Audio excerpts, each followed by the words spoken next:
Байтұрсынұлы туралы не білесің? Ол кім? Қай жерде оқыған? Қай салада қызмет атқарған? Ахмет Байтұрсынұлы өзін саясаткер ретінде қалай көрсетті? Ахмет Байтұрсынұлы кеңестердің тарапына өткеннен кейін немен айналысады? КСРОда қуғын сүргін басталғанда Ахмет Байтұрсынұлының тағдыры не болды? Ахмет Байтұрсынұлының қазақ тарихында орны қандай?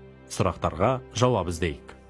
Ахмет Байтұрсынұлы мемлекет қайраткері, ақын, публицист, қазақ тіл білімі мен әдебиеттану ғылымдарының негізін салушы ғалым, ұлттық жазудың реформаторы, ағартушы. Ахмет Байтұрсынұлы қазіргі Қостанай облысы Торғай атырабындағы Сарытүбек деген жерде ел арасында беделді Байтұрсын Шошағұлының шаңырағында 1873 жылы дүниеге келген. Жангелдин ауданы Ақкөл ауылына жақын тұста Ахмет Байтұрсынұлының өмірге келген үйі сақталып тұр. Сонымен қатар, әулетінің үлкен қорымында Ахметтің әкесі Байтұрсын, ағалары Қали мен Мәшен жерленген. Әкесінің інісі Ерғазы Ахметті Торғайдағы 2 сыныптық орыс қазақ мектебіне береді. Оны 1891 жылы бітіріп, Орынбордағы 4 жылдық мұғалімдер даярлайтын мектепке оқуға түседі. 1895-1909 жылдары ұстаздықпен айналысып, бала оқытты. Ахмет Байтұрсынұлы өзін саясаткер ретінде қалай көрсетті?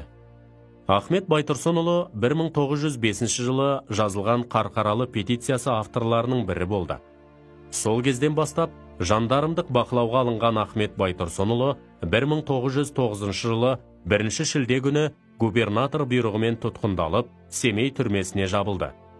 Кейіннен қазақ облыстарынан тыс жерге жер аудару жөнінде шешім қабылданды.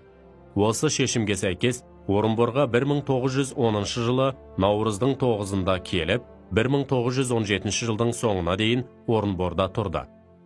Осы қалада өзінің ең жақын сенімді достары Әлихан Бөкейханов, Міржақып Дулатұлымен бірігіп, және басқа да қазақ зиялыларының қолдауына сүйеніп, тұңғыш жалпыұлттық қазақ газетін шығарды.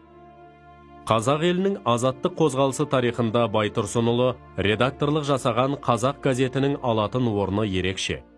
Ахмет Байтұрсынұлы 1917 жылғы революциядан кейін Алаш партиясы бағдарламасын даярлаған шағын топтың құрамында болды.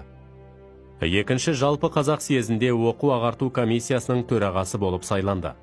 1919 жылы наурызда Алашорда өкіметі атынан кеңес өкіметімен келіссөз жүргізуге Мәскеуге барады.